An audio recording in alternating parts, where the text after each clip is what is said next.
the church has always, since Jesus established a church and got it going and left it in the hands of his apostles, it has always been interested in one thing, and that's bringing men to Christ. It's not like it is now. We're interested now in how much money we can make out of it, how big a car we can drive.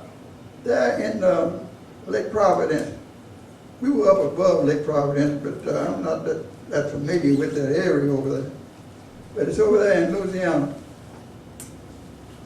And there was a young man had a church there out in the kind of in rural, like I don't know if it was in the country or some outside of town, but Ernestine's sister was telling us about it when we were over there. And this young man was a real gifted young man, preacher. And he had got called to a church in Atlanta, Georgia. And there they had provided him with a beautiful church, private restrooms and everything. His parking lot out there where he parked at, it was his with his name on it. And a nice car to go in there, in that area that they had provided.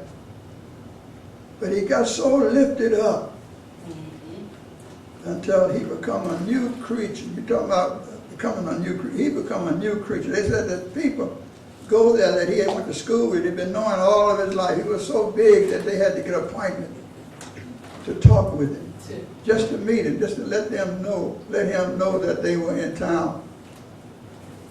And somebody mentioned that not only did they have to get an appointment, but God had to get an appointment because he was that high. He had got that high lifted up. He didn't realize that what God was doing for him and why God was doing it. God wanted him to exercise his gift that he had given him. He wanted him to labor in that gift and bring men to Christ, bring men to know Christ. But instead of that, he was too busy lifting himself up.